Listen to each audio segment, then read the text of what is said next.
Hello, everybody, and welcome back to the Highly Suspicious Podcast with Louie and Preston. My name is Louie. My name is Preston. We are, once again, back live from the Trap House. We're here, we're back, we're still alive, we survived another week. We are the worst bi-weekly podcast in the world. I'm pretty sure we've dropped every week. Yeah. Since we've started doing it bi-weekly. We can't control ourselves. So all the sometimes there's content, sometimes there's not content. All our fans who are like, does bi-weekly mean every 2 weeks or twice a week? We're confusing the hell out of them because we're doing one podcast a week. They're like, that's neither of those things. But sometimes twice a week, you know? Like a mini episode. Just floating around out there. Here we are. The Duolingo bird is dead. And we're here to talk to you all about the halftime show that we witnessed. We could touch on a Super Bowl a little bit. It was pretty par for the course. I'd like to think, though, that even though everyone else is talking about the halftime show, that we are the definitive word on it. Everybody was just waiting for us to give them a verdict. Good, bad, progressive, hindering to, African American culture. What is the halftime show? Yeah, Anthony Fantano tweeted out, I don't know what to think about the halftime show because the Highly Suspicious boys haven't posted on it yet. He's tapped in, and you should be too. You guys just gotta wait, okay? It's a process. So, I'll give you a second just to get No. I'm putting bullshit. It's 5 o'clock somewhere. We have 11 minutes. We have 11 minutes of being a degenerate before it's socially acceptable to drink bourbon on a I might finish mine and truly be a degenerate. Go full D. Pause. Okay, come on. It doesn't really matter. It's a preview post, isn't it? All right. True. Just a tease. All right. We can start. I can multitask. This is just like basic shit. I wanted to kick it off to you first. Oh. So, go time. First reaction to the Super Bowl halftime performance. What did you think? What was your overwhelming thoughts? Initial reaction? Good show. Who doesn't enjoy the hits, really? Because that's all they have time for. Mm-hmm. They always just do an quick amalgam, hitters. The hottest parts of their top songs. Mm-hmm. Good cameos, stuff like that. Mm-hmm. Yeah, a good show. All around. I think there are plenty of people that I don't know what they were expecting, but it wasn't what they were expecting, and so they're, maybe a little disappointed or whatever. But I think those are not real Kendrick fans either. For sure. Okay, so I loved it. I'm going to go into kind of my first watch experience of it, what it was like watching it live at Caroline's work function. Yeah. So we were around a bunch of similar aged people who also give a fuck about it. I think I walked in and the first thing person behind bar said was, can we bet on whether Kendrick plays Not Like Us or not? That's pretty funny. And this is a fucking stranger. This is someone who does not know that I like Kendrick. That's really funny. Someone who just said it. But yeah, I kind of told him, he's going to play it. Yeah, he's going to. They're not going to not play it, but I was also like, what do I know? He could literally do anything. Yeah. But my gut was telling me. And then everyone gathered around the screen for the show. People were waiting with bated breath. I don't know, because, it was Kendrick and it just had so much aura. Oh, no, it's definitely like, when is Not Like Us gonna happen? Because that's also how I felt. And people were going crazy when he teased it. Yeah. And then people were going crazy when SZA came out. A bunch of the, girls who Caroline works with were just, SZA! You know what, too. And then it comes on, and he does the Say Drake. I hear you like him young, which is diabolical. Which is just hilarious to the face that he does. And everyone smiles and says that motherfucker's name. And everyone, I think, is talking about how the whole stadium was saying A minor, how cool that was. Yeah. I think it was even better, though, that in the room I was in, just everyone screamed, certified pedophiles! Yeah. Impulsively. And the best part is Kendrick didn't even say it. That's true. He didn't need to say it. The whole room screamed certified pedophiles. I think that's even better than the A minor part. Totally. But just the way the verse builds up and the way that's like the last part of the rhyme scheme. And you know that he's setting that up. Party at the party playing with his nose now. You know it's coming. You feel it coming. Because everybody knows that fucking song. The song is choreographing. Okay, here's the part. Here's where it happens. It's coming. It's coming.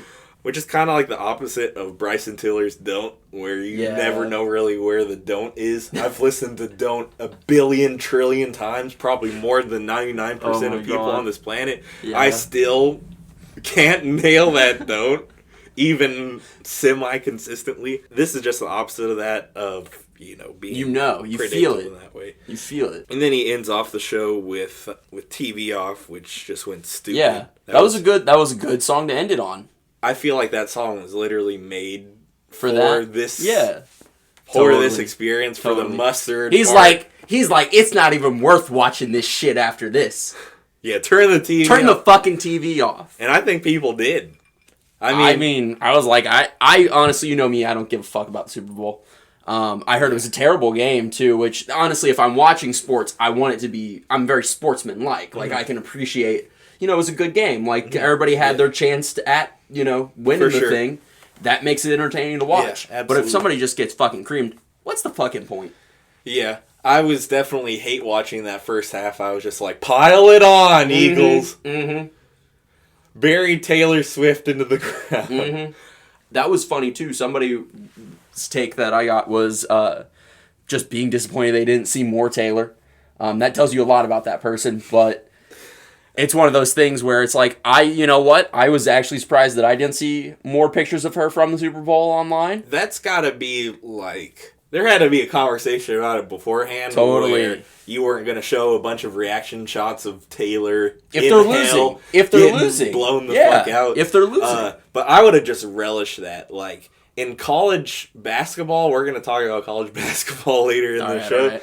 But in college basketball, that's what they're best at. If your team upset home, they always show the coach is losing his fucking mind. They show the coach, they show the fans with their hands on their head. Yep. You see fans looking like fucking crying. like Wii Sports background characters just You see all that shit. You see the mascot slumped over in the chair because he's like, what even is this? He's like, I don't even have a job right now. What am I cheering on? This shit's so bad, I'm practically unemployed.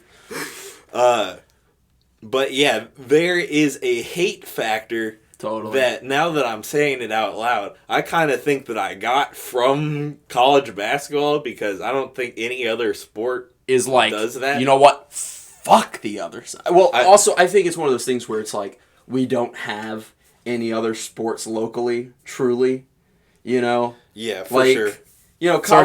College football is one of those things, but college basketball is totally different. Yeah. And so it is really all we fucking got.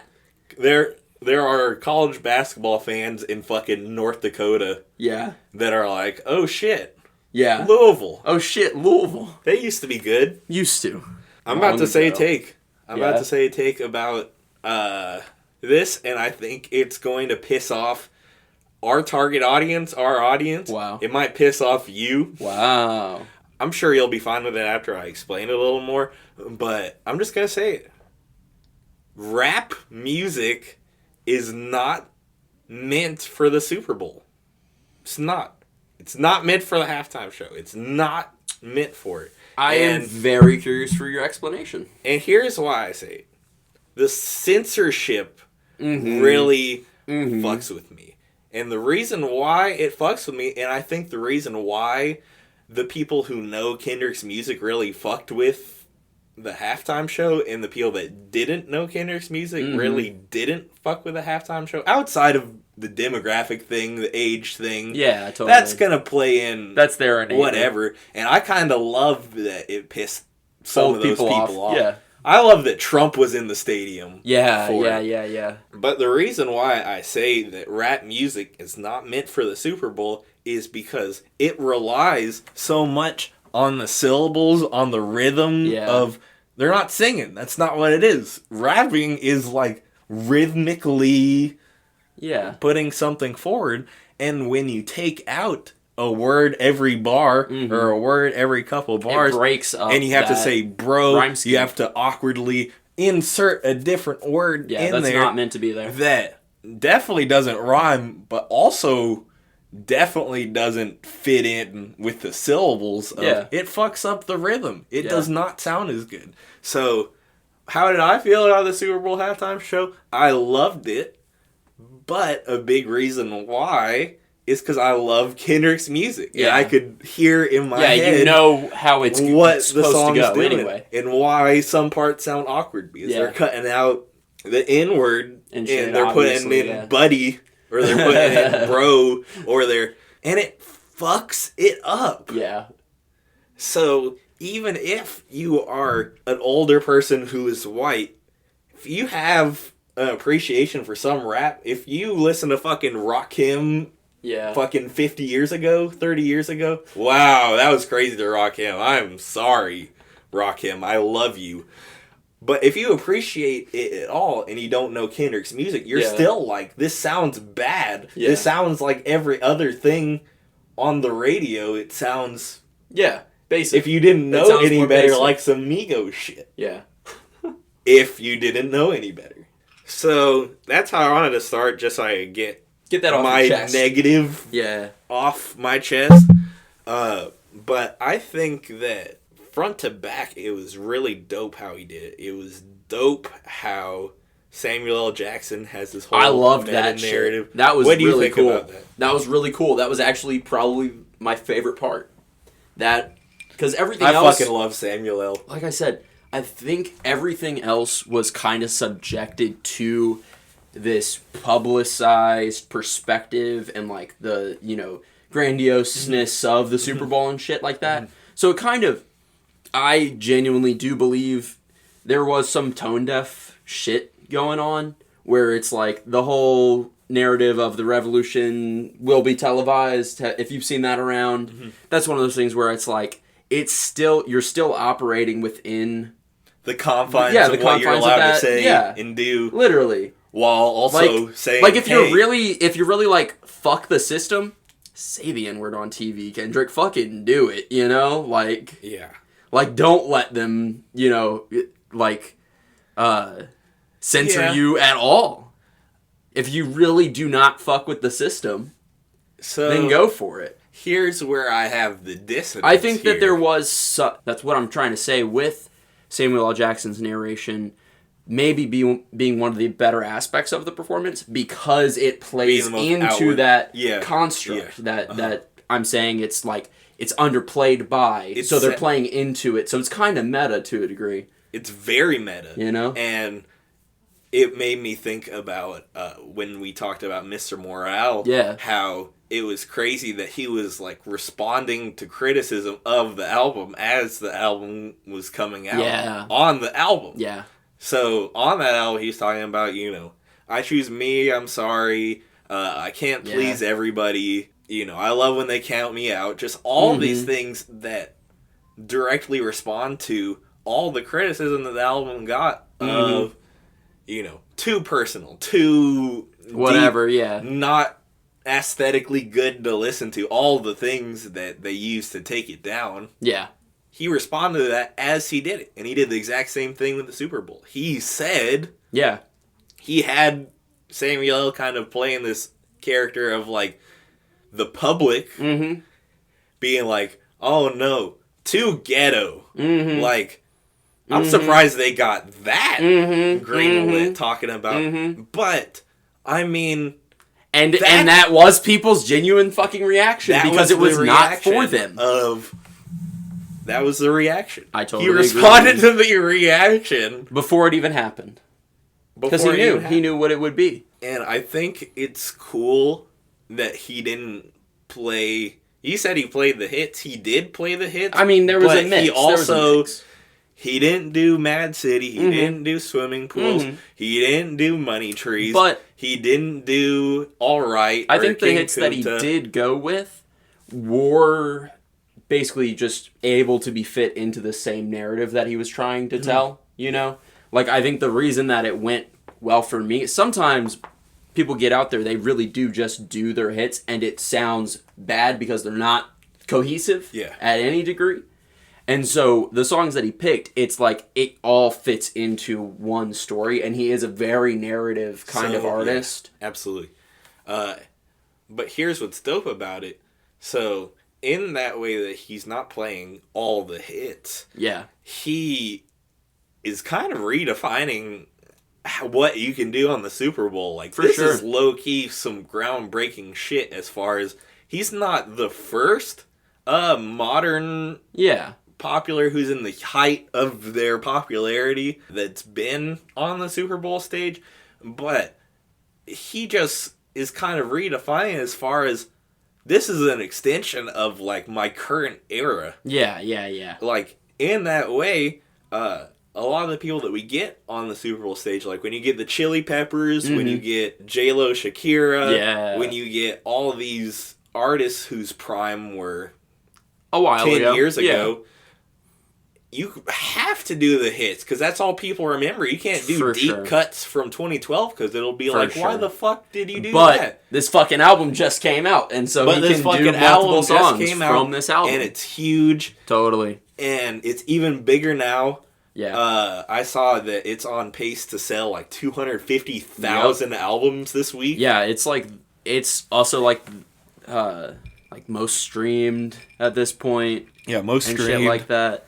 Crazy. I mean, he walked away with like all the awards. So when people say stuff like, "Oh, well, halftime show was terrible, nobody liked it," you just didn't get it. You just didn't get it because it's culturally more important than a lot of the bullshit that's been put up there, where it's just been like, remember this? Remember when this happened? I think we always talk about approachability, what you're able to do and maintain a level of approachability when it comes to music. And so I think that some of my critiques are just about cards that they had to play, basically. They weren't able to do anything much more provocative than what they already did. Absolutely. So that makes me think of how you said that the way you wanted him to rebel was to not be censored. to just be like, fuck all of this. I was given this position, I'll do what I want. Like, I understand really want to fight the system. I understand why the NFL wants there not to be bitch. I know there's families watching, but if you're really about protests, listen, I was segueing into another thing. The way I would have liked to see him rebel, you already know. Yeah. But the way I would have liked to see him kind of rebel is playing a song that maybe is more out there. Because, like, he did songs like Man at the Garden, like that snippet song that we got a fuller version of on stage. Doing an unreleased song that's pretty crazy. Bowl is insane. That's pretty crazy. Insane. But artistically, not in a, like, fight the power kind of way. Yeah. Imagine what type of statement he would have had if he went up there and did part of, like, Reincarnated. Like, can you fucking imagine? See, I would love that, actually. Because that's another slight criticism, like you kind of alluded to already. Yeah. Like, Samuel L. being in there as Uncle Sam. Yeah. And doing the America Divided stuff with the flag and the people wearing red, white, and blue. All these extraneous things make it seem more rebellious than the music actually is. For sure. And I did see people advocating for the artistic choices that were made to kind of still convey a political message. While still playing to the Super Bowl so that they could do the show. So they could reasonably have Kidder come there. And so absolutely. Somebody, obviously the flag and stuff. And My own interpretation is maybe we're fucking calling out pedophiles on, the most viewed fucking... Yeah, in front of Trump. Yeah, in front of a pedophile. In front of a pedophile. In front of a, fucking... rapist. Sorry, this is going to derail us completely, but did you see that he left during the halftime show? Hilarious. Like, he left. Like, hilarious. Hilarious. I hope that he saw something that really pissed him off. Me too. I really do. I totally agree. But also, I saw somebody's analysis that was pointing out the part where they're like a PlayStation controller. Yeah. And he signed a Sony Interscope. Somebody's narrative on that was basically that it was representative of us being like in a system, in a game, and we're not the ones playing it, and they're representative of, society, like all the people on stage with him. Mm-hmm. For sure. A lot of us are NFL fans because we play Madden. It's a pipeline. It's a pipeline. But we feel like we're playing the game, but we're not. Yeah. Yeah, and we're literally in a simulation in that way. Anyways, going back to what we were talking about. Fuck, this is gonna be hard to figure out where I was at. What were we talking about right before I said that? Okay, yes, I'm there. Okay.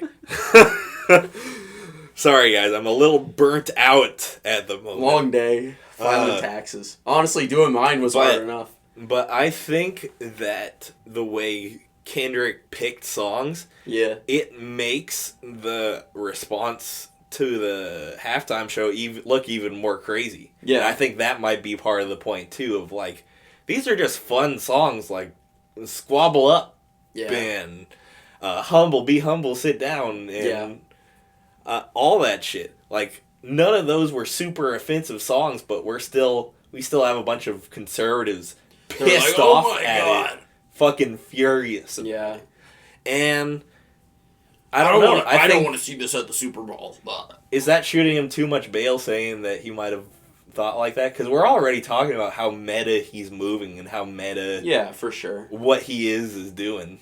I don't know. Can we give him that much credit? I can, but I'm the biggest Kendrick dick rider on this fucking planet. Certified. So I can give that to him. But I've also been on the show being like, hey, this is a post Kendrick did for GNX 10 months ago, that before the album even came out. Yeah. He thinks long term ahead. That's true. He doesn't just, all the symbolism and stuff of the show shows that he's tapped in like that.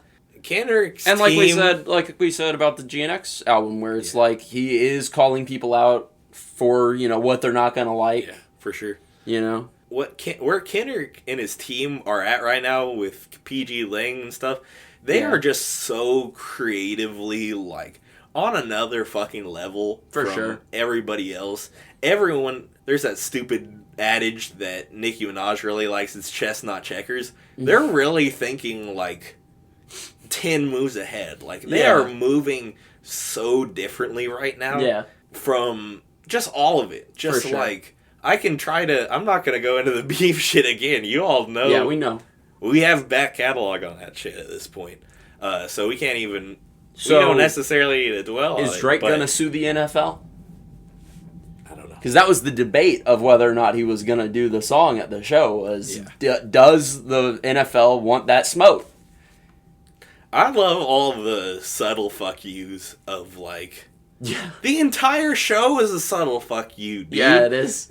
Having SZA with you, that's a fuck you to when he said SZA got you wiped down. Yeah.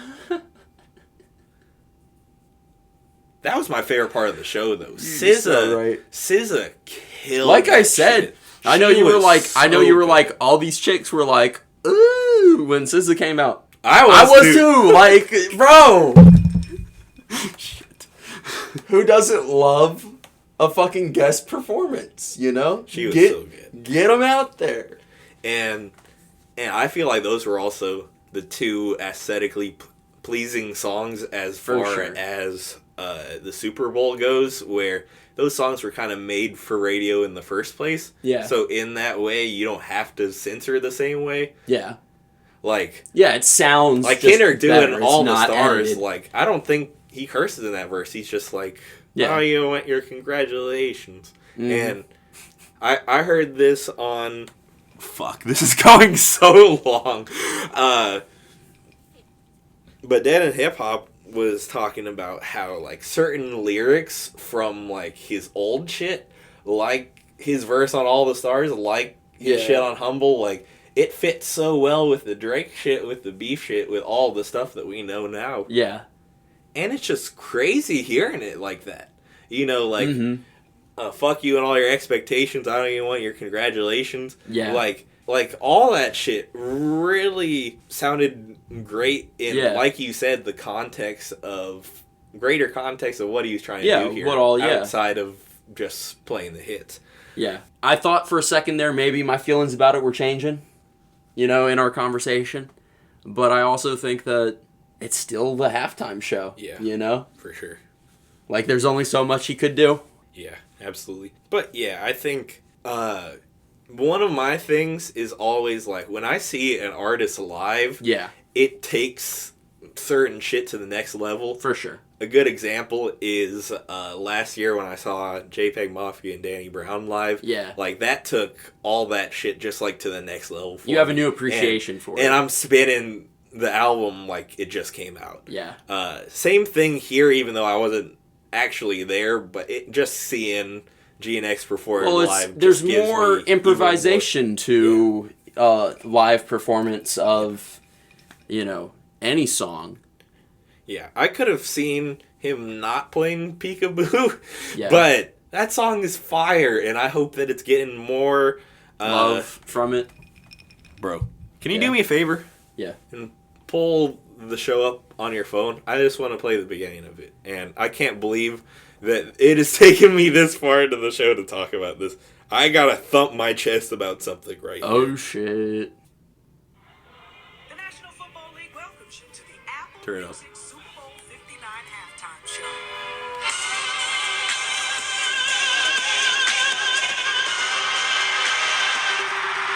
Okay, that's all you need to play. What was that? What was that instrumental right there? Do you know? No idea. Is he teasing the deluxe with it? He's not. What's he doing then, Louis? Oh my god. I can hear it now.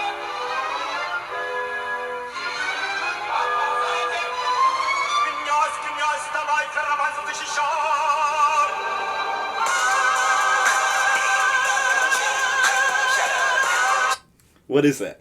I don't know, Louis. It's fucking Gaius Guvera. Oh shit! He fucking played a Gaius Guvera song called "The Old Guard Is Dead." I recognize that album cover for like automatically. For like 5 seconds at the beginning of the show. That's crazy. And I fucking love it. I love that since last week when we talked about him, he has 13,000 new listeners. Wow. In case you all were thinking, it's just 5 seconds of the instrumental. Nobody's going to check him out from that. But that was like top... That's a crazy... That was like top comments of the halftime performance was like, the song at the beginning is "The Old Guard Is Dead" by Gaius Guvera. And a bunch of random people just in the replies being like, thank you, that shit sounded hard as fuck. So, we're here. We're getting closer to the point where people will know what the fuck I'm talking about when I'm talking about. And remember when I was talking about this album, it's about this rapper who is kind of this ignorant persona of mainstream rap. And when he starts to get some consciousness and starts going into some deeper stuff, then he starts getting, the acclaim and all the fans and stuff, and then all that money and the lifestyle makes him completely forget about these realizations and epiphanies that he's having. So all of that to say, Interesting. that goes into does the whole go into theme it of the whole fucking album. Wow. So yeah, I love that. but I also fucking hate it because this is going to drive me crazy for the rest of my life. I will never get an answer on, did Kendrick decide this? Did his team decide this? Ooh. It was over the Apple Music logo. Was it an Apple Music plug? That'd be weird. Is Gaius's label somehow in it? Yeah. related to this in some way? This is a question I will never have the fucking answer to, and For it sure. is going to bother me for the rest of my days. For sure. But yeah, isn't that fucking crazy? Yeah. That he has 5 seconds of the super communist That's Islamic That's true. type of guy who he's never going to get the Super Bowl halftime show. Yeah. That is going to be the closest he's ever going to get. Yeah. But that is fire. That is so fire. That gives me a new appreciation for it. I don't think that Apple or the Super Bowl would have anything to do with picking a song like that from, a guy like that. I agree with you, but also we have no fucking clue. I want to think, Kendrick's just tapped in like that. Like, he's tapped in with the underground rap. I think he is. I don't think so. I don't know how we could say that. You know what's funny is, like, the only... when go. when you see clips of, like, Kendrick listen, like that video of him, like, working out, and he's listening to, like, old school soul music, Yeah, for sure. I've been listening to the type of shit Kendrick be listening to. Yeah. I feel like I got an insight for into that taste, Yeah. and I would not be surprised. Or, I'm sure he surrounds himself with people that are into that kind of shit. The only way I think we could really confirm it one way or the other, even this wouldn't be a clear confirmation, but like if Kendrick got a Gaius feature, Yeah. like if that would be more like if he's on it. GNX Yeah. Deluxe, we get That'd that be crazy, shit. actually. So what's the deal with the snippet song? Like, do you think it's gonna come out for real? Like, it sounded like there was more to it than just that 1 minute snippet. That's true, dude. It sounded like he went a little bit longer. I need it though. Yeah, me too. I need it. Me too. I think Deluxe Edition couldn't be too far away, Like the way that he's been moving. You know who's dropping at the same time as this podcast episode? What? Drake and Party Next Door, their album. Oh my god. Wouldn't the most hater thing of all if Kendrick would be like, I'm going to drop my Deluxe the same night as yours, and I'm going to outsell your whole shit with the Deluxe. That would be insane. Here's why it's not going to happen. Here's Here's why why it's not going to happen. Because Kendrick might outsell him without That's true. doing that. You don't even have to. If he's doing 250 this week, Yeah. even if there's like a 50% drop off next week, like, Yeah. that's a lot of fucking records, dude. Yeah. That's a lot. Yeah, it is. It's almost too many. Nah, I don't think he has to do that. I feel like we might end up getting more beef from Drake. This here for motherfucker does not know how to shut his mouth on this kind of shit. I'm here for it. And so I think he'll be like, that's why I'm suing your ass. Like, here's why I'm here for it. He's like, my name is Aubrey and I'm here to say. I'm here for it because it's been a while. I was burnt out on it last year. Yeah. But and now, I think new year, new beef. I think the Super Bowl really could have been the last nail in the coffin where we could just move past it now. But if Drake's still in his feelies, take it. If Drake's still in his feelies, which if Kendrick's outselling his album, If he's saying that is gonna piss him off so bad. If he's fucking calling the man a pedophile on live television, there's no way he's letting it go. He's too much of a fucking baby. Yeah. You know? He just can't take it. Here's a clip that I wanted to play from something I watched earlier today. Dead in Hip Hop also has Dead in Sports. So, yeah. So it's a sports thing, but they talk about the halftime show a little bit in the beginning. This is what Q has to say. He's one of the members on the panel. His sports takes are pretty bad, but I felt like I needed to play this. I see is he embarrassing us in front of the white folk. He ain't playing enough poppy shit. And then y'all niggas turn around the next day and be like, man, hip hop, it's our culture, man. These other people coming in our culture and Tommy Richmond. Shut the fuck up, bro. Like pick and choose when you want to be. You want to be Nat Turner, and then you want to be Ted Turner. Like that shit is weird.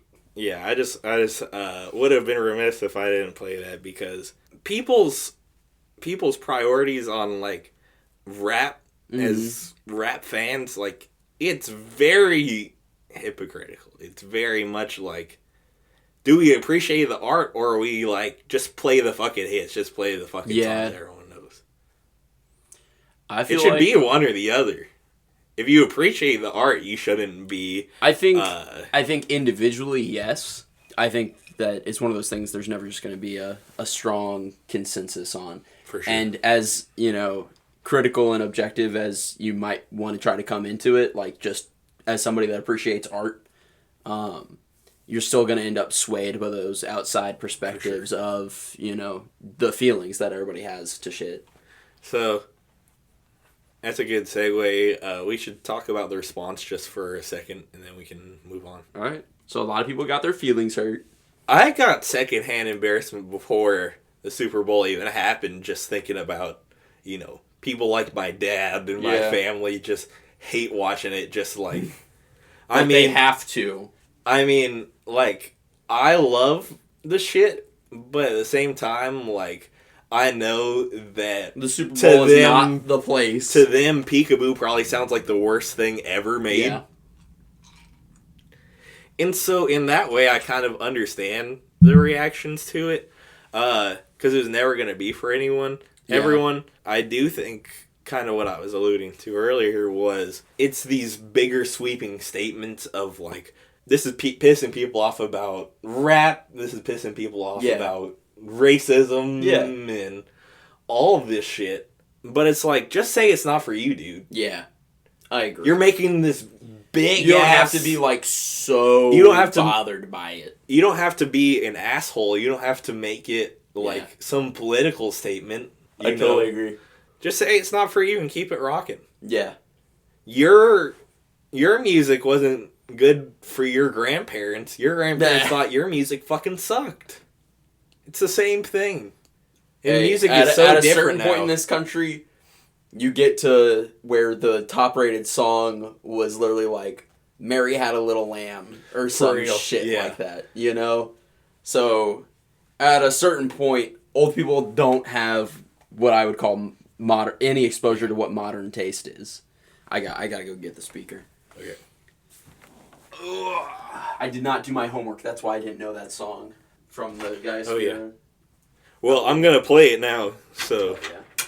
Well, maybe I won't. Maybe I'll play something else from that album. Music to the ears, been a sight of a hoe, and a nigga you should fear, like a nigga with a book, or a cracker with an AR, 100 every time I hit a club, bitch, I'm Neymar, tried to stay humble, cause anybody can get touched, but all I'm saying is niggas that trap me, bitch, dust, every ass misfit, Allegheny assholes, tie raised on tie, yoga, niggas wasn't outside, cop got shot, at the GameStop on Lehigh, funny cause Call of Duty was everyday life, I done shed blood on the streets of Girard, Westmoreland, where I lost the... So that was Monte Ellis by Gais Guvera. I'm probably butchering that name. I don't care. He should just be happy I'm saying his name at all. Featuring Yoko McThuggin. What do you think? What do you think of that? That's pretty sick. Pretty hard. So, yeah, just bars and bars for days. I like the production on this too.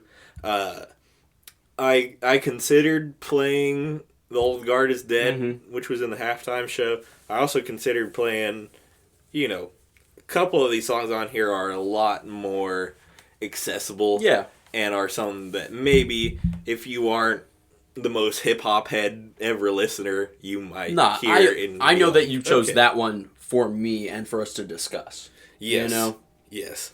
And sometimes we just come in here, we play what we like. For sure. But there's some meat to that. Yeah, just so many lyrics you don't catch the first time. He starts off the song by saying... There was stuff I wasn't catching. I was reading it the whole fucking time, He starts off the verse by saying, my Colombian shawty be trying to go to D.C. She thinks the District of Columbia is where her people be. which is kind of funny, but then he explains, if you think about it, it ain't far-fetched. Alpo maneuvered through the Appalachians to move the Escobar that gave rap hydration. So he says everything is intertwined and connected. I never touched the rock, but without its consequences, I wouldn't have defected to this lifestyle of lyricism. That is the most insane first 8 bars you could just drop. I just want to acknowledge how real as fuck that is.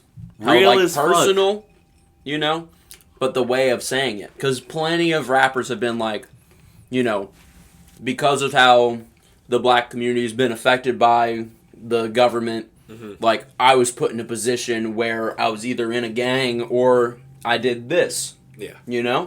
For sure. And so, plenty of people have that perspective, but as we always say, it's about how you say it.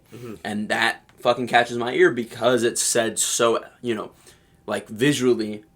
For sure. And poetically. Yeah. And just, like, starts the second verse like crazy, too. He says, 22 with at least 2 projects of the year. He's 23, bro. He is 23 years old. I'm 23 years old. I'm older than this motherfucker. He's fucking getting snippets in the fucking Super Bowl. That's... When you see... shit like that... I don't have a lot of, like, solidarity with this country. I feel like the majority of people just don't fucking get it. We're not on the same shit. And so to hear people our age... Making music on the same shit. Yeah, making music on the same shit gives me some hope. It's very easy to just look around and be like, this shit's fucked. Yeah. But then I'm like, alright, at least somebody's getting their roses, Yeah, absolutely. So he says that Muslim dude with a French bitch, Battle of Algiers. So that's what makes him sound older. He fucking he's rapping like a fucking scholar. He fucking has some shit he knows his history in the tank that unless you're like a real history buff, you're not going to know what the fuck he's talking about. I don't know what he's talking about. I just know what he's talking about by the context of it was some battle between the French and the Muslims. That's still fire. Yeah. That's still fire. And then he sets it up, been a sight to behold and a dude you should fear, like a N-word with a book or a cracker with an AR. That one was hunted every amazing. time I hit the club. Bitch, I'm Neymar. That one's fucking crazy. So fucking good. So these references are really what take these guys to the next level for me. I knew I liked Jid when he was talking about Ed, and Eddie. Yeah. There's a song, Ed, and Eddie. That song's so good. So many guys like that where I'm like, okay, I was kind of in, and then you said that reference, and now I am... Now we're like... Now I'm buying concert tickets. Yeah. Okay? Now, low-key, we're homies. Like, you spoke to me, actually. Yeah, and... That reference was for me. And his references are just off the chain. Here, I wanted to play... That is fucking crazy shit. You want to... No, I'm good. Earlier today, I was thinking about playing this song, but I knew I wanted to play the outro to the song before it that goes into the song. I wrote a script for Stephen King. I have a Stephen King horror movie. Nigga with a brain. We'll see how that scare people. Or niggas in school. How about that, Stephen? So... The way he uses random vocal samples like that to go into a reference for the next song, but also go into the concept of the whole album, and also go into, that specific line. Who thinks of shit like that, man? That shit, like... Somebody on that level, man. That's why I think this song might connect to more people than some of the lyrical miracle shit, just because the hard shit hits you over the head. Yeah, it's obvious. It's he's so not, obvious. He's not trying to trick you into... Nah, he's like, hey, this is fucked up. This is how I feel. A lot of criticism of the halftime show was like, I don't want to read a book to understand a halftime performance. I just want to enjoy it. And again, then it's not for you. That's the if song. You can't just enjoy it without the context, even, you know? That's the thing about the song choice, too, where it's like, you don't have to think about any of these songs. Yeah. You don't have to overthink Squabble Up. If you're overthinking Squabble Up, then you're fucking stupid. Yeah. But yeah, this is my second week in a row imploring everyone, my co-host included, For sure. please. I'll listen to that tomorrow at work. Please check out Gais. In the wee hours of the morning. This dude is legit. And if you think that it's all going to be lyrical miracle shit, just press play on the album, bro. Just trust me. That's another thing, too, that connects to the Kendrick stuff. Kendrick is kind of tricking you all into getting into these conscious, socially political messaging. Yeah. Well, Gais is trying to do the same thing with this that, project. He's doing more accessible sounding songs. There's this one stand-up that has been on, like, Joe Rogan and shit, been on all the more tradcom bro fucking podcast and, like, comedy hour shits. Yeah. But he also, like, is really down with class solidarity and stuff and is like, you know, fuck rich people. Bill Burr. Fucking Oh, yeah. Bill Burr being on, you know, pro Luigi Mangione and being on Bill Maher and just like, you're a piece of shit, man. Like, what the fuck have you ever done for society just because you're politically correct or whatever? I have to watch that. Yeah, it's a really good roast. He's on Bill Maher's podcast. And just he's bars literally... him. And is That's literally so just like, you're actually a fucking piece of shit. Like, what have you ever done? I'll have to watch that because that sounds awesome.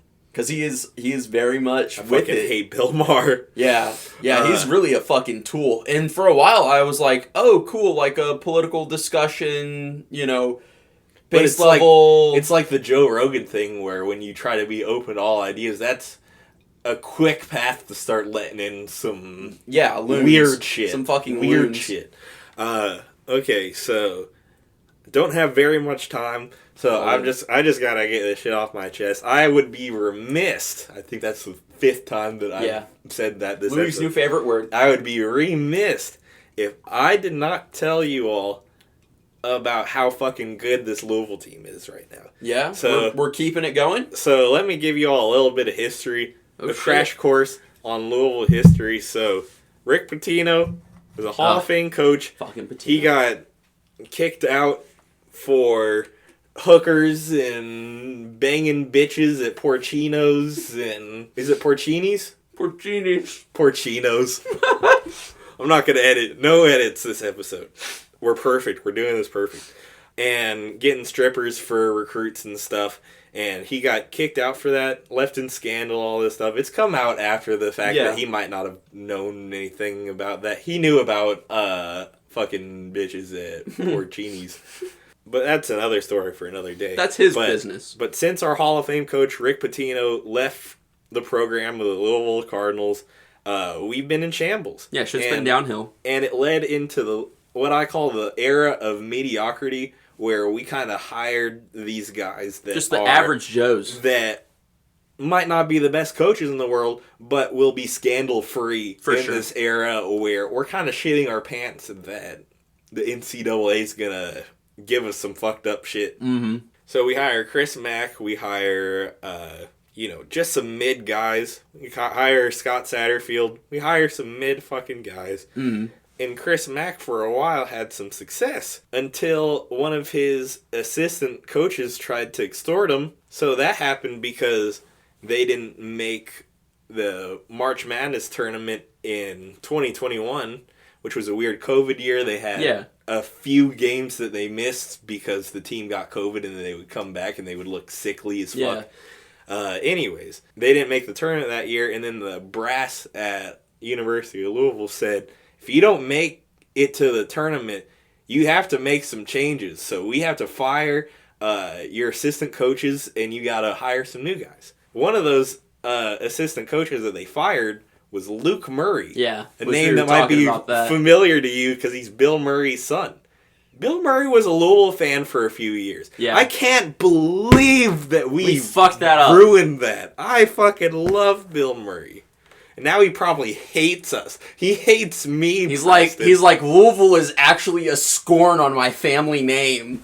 But yeah, he went to UConn, who won back-to-back national championships in the last 2 years. So it seems So like now a Bill guy. Murray's a big UConn fan. Yeah, seems like a guy that we could have used here in the past couple Yeah. years. Anyways, one of the new assistant coaches he hired tried to extort him. And Chris Mack got in trouble for getting extorted. Yeah, that's pretty no, fucked I up. am not making this up. So he was sitting out the first few games of the year where there was a different assistant coach. When he comes back, people don't know if they're supposed to listen to this coach or this coach. Yeah. You know, so there's this whole power dynamic thing going on too. So basically, turmoil fucked that season up, and we lost like almost every game of the year after that point, after shit got fucked up. And then Chris Mack just leaves, and we hire Kenny Payne. Kenny Payne wins 12 games in 2 years. If you all don't understand how bad that is, there's 30-something games, 33 games in the season or something like that. He lost all but 4 in 1 year and all but 8 in another. So he lost like 60 games in 2 years. Yeah. That's a more staggering stat, I think, than the wins. that is more apparently. So, we have been in the depths of hell. That's all that illustrates, that we've been in the depths of hell for like the past decade, since 2017. And now we have this guy named Pat Kelsey, who is just a shining light on the city of Louisville. And after winning 12 games in 2 years, we are like 18-6 right now. And we are still having the worst luck in the world. And that's all I wanted to touch on too. We are the most injured team in the fucking world. We had 2 of our guys on scholarship out during the summer. Yeah. We had 2 more scholarship guys who are like starter quality guys go down for the season at the beginning of the season pretty much. We lost another guy with a broken arm. He came back. We lost another guy who had a broken thumb, so he had surgery, and they put like pins in his thumb to fix it. He's playing again, but he missed an extended amount of time, and he's fucked up. This last game, our starting center got his head sat on, so you see all this blood flowing out of his face, and he had to go have dental surgery because not only did he lose his 2 front teeth, there were like bits of tooth like lodged in his gums that they had to pull out. I know that's the most graphic way I could say that. No, but I mean, sometimes sports are really fucked up. I remember seeing one of our players as a kid break his fucking leg on Kevin TV. Ware. Yeah. Yeah, that was fucked up. That was one of those, like, it's coming out his fucking leg. They're showing the replay and there's like bone out there. It's like, that's a little distasteful. It's a little graphic. Our Lord and Savior, Chucky Hepburn, who has by far been the best player of the season, words can't describe how good he's been. So he's carrying. He's been not carrying, but without him, we haven't looked very good. Without him, we have not carrying. Not been the same team.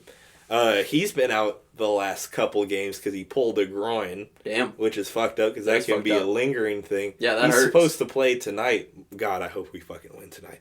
But I have 8 fingers up, Preston. That's 8 motherfuckers who had serious injuries who are either out for the season or out for an extended period of time. Except for those last 2 I named. Yeah. Because Chucky's thugging it out and probably playing tonight. Yeah.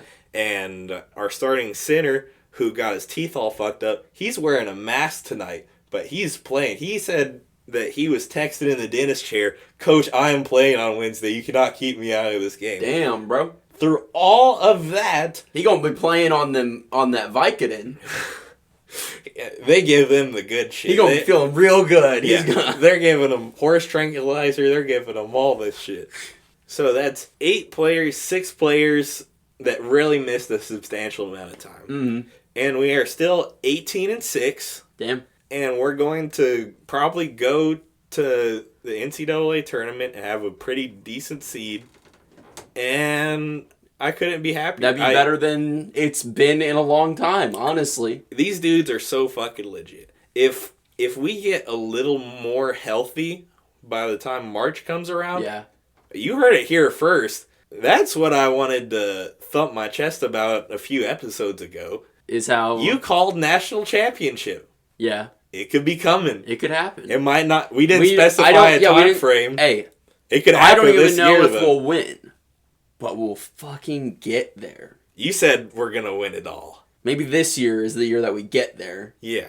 and next A little year... warm up, a little... Yeah. Just a Taster. taste to get them going, you know? But yeah, that is... That's actually crazy. That basketball Because I don't know a lot carried about me- sports, but I know that basketball can be fun to watch. We used to have a pretty decent team. I want to see them a few times. I had a poster that was signed by... But that shit carried me through the month of January. I still have a strained knee, so my mobility was very limited in the month of January.